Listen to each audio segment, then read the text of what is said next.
अस्सलामुअलैकुम dear viewers. अगर मोहब्बत कुर्बानी मांगे, अगर रिश्ते खुद गर्जी की भीड़ चढ़ जाएं और अगर एक औरत जिंदा होते हुए भी तन्हाई की सज़ा काटने पर मजबूर हो जाए तो फिर इस कैफियत को सिर्फ एक नाम दिया जा सकता है और वो है कैदे तन्हाई। आज की इस वीडियो में हम बात करेंगे पाकिस्तान की मारूफ मुसन्निफ़ा उमैरा अहमद के दिल को छू लेने वाले नावल और इस पर मबनी मकबूल ड्रामा कैदे तन्हाई की। हम जानेंगे इस कहानी का असल पैगाम क्या है, इसके किरदार क्यों आज भी लोगों के दिलों में ज़िंदा हैं और ये ड्रामा पाकिस्तानी ड्रामा इंडस्ट्री का क्लासिक क्यों समझा जाता है। लिहाजा इस वीडियो को आखिर तक ज़रूर देखिएगा, क्योंकि आखिर में मैं आपको अपनी ज़ाती राय भी अर्ज़ करूँगा। कैदे तन्हाई की कहानी दो कज़न्स आयशा और मोइज़ के गिर्द घूमती है। दोनों एक दूसरे से बेहद मोहब्बत करते हैं और शादी करना चाहते हैं। यहाँ से शुरू होती है रिश्तों की सियासत, अना, लालच और ख़ानदानी तासुब। मोइज़ की वालिदा आलिया एक ऐसी औरत है जो अपनी मर्ज़ी हर हाल में मनवाना चाहती है। वो अपनी बेटी की शादी भी अपनी शराइत पर करना चाहती है और आयशा को कभी दिल से कबूल नहीं करती। बिलाखिर कुछ शराइत भी आयशा और मोइज़ की शादी हो जाती है, लेकिन असल इम्तिहान शादी के बाद शुरू होता है। इब्तिदा में सब कुछ ठीक लगता है, लेकिन जल्द ही आलिया अपनी बहू की ज़िंदगी अजीरन बना देती है। मोइज़ अपनी वालिदा और बहू के बीवी के दरमियान तवाज़ुन कायम नहीं रख पाता। यही वो मकाम है जहां उमैरा अहमद एक बहुत अहम सवाल उठाती हैं कि सिर्फ मोहब्बत काफ़ी होती है या शादी के बाद किरदार, ज़िम्मेदारी और फ़ैसले ज़्यादा अहम हो जाते हैं। इस मामले में अगर देखा जाए तो मोइज़ की सबसे बड़ी गलती मुआशी मुश्किलात के बायस बैरून मुल्क चले जाना है।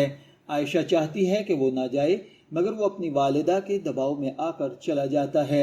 ये एक ऐसा फ़ैसला साबित होता है जो सिर्फ फासले नहीं बढ़ाता, बल्कि पूरे ख़ानदान को तबाह व बर्बाद कर देता है। बैरून मुल्क जानकर मोइज़ तन्हाई महसूस करता है और एक दूसरी लड़की अनीला से करीब हो जाता है। यहाँ से कहानी एक इंतहाई जज्बाती मोड़ इख्तियार करती है। ये सिर्फ शोहर से दूरी की कहानी नहीं, ये एक ऐसी औरत की कहानी है जो हर रोज़ ज़िंदा रहते हुए मरती है। सास के जुल्म से, शोहर की बेतवज्जही से, मुआशरे की बातों से और एक छोटी बेटी की परवरिश से। आयशा इन तमाम मुश्किलात का सामना अकेले करती है। इसीलिए इस ड्रामे का नाम कैदे तन्हाई रखा गया है, क्योंकि असल कैद जेल की नहीं बल्कि एहसासात की कैद होती है। कहानी में जवाद का किरदार सामने आता है। वो आयशा और उसकी बेटी नूर का ख्याल रखता है। वो पहली मर्तबा आयशा को एहसास दिलाता है कि एहतराम भी मोहब्बत का एक हिस्सा होता है। ये किरदार साबित करता है कि हर मर्द जालिम नहीं होता, लेकिन आयशा की किस्मत उसे यहाँ भी मुकम्मल खुशी से नहीं जीने देती। नूर बचपन ही से बाप की मोहब्बत से महरूम हो जाती है। इसी महरूमी का असर उसकी पर्सनैलिटी पर नुमायाँ होता है।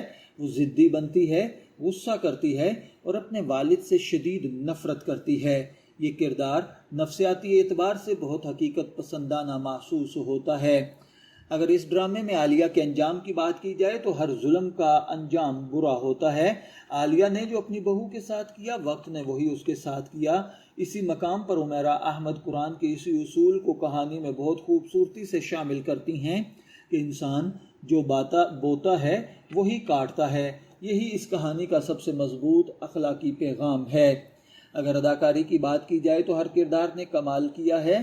ख़ास तौर पर आयशा का किरदार अदा करने वाली लड़की ने खामोश, तकलीफ़, बेबसी और सब्र को जिस अंदाज से पेश किया वो काबिल तारीफ़ है। मोइज़ का किरदार भी हकीकत के करीब महसूस होता है। ना वो मुकम्मल विलन है, ना मुकम्मल हीरो, बल्कि एक ऐसा कमज़ोर इंसान जो गलत फ़ैसले करता है और बाद में इनकी कीमत अदा करता है।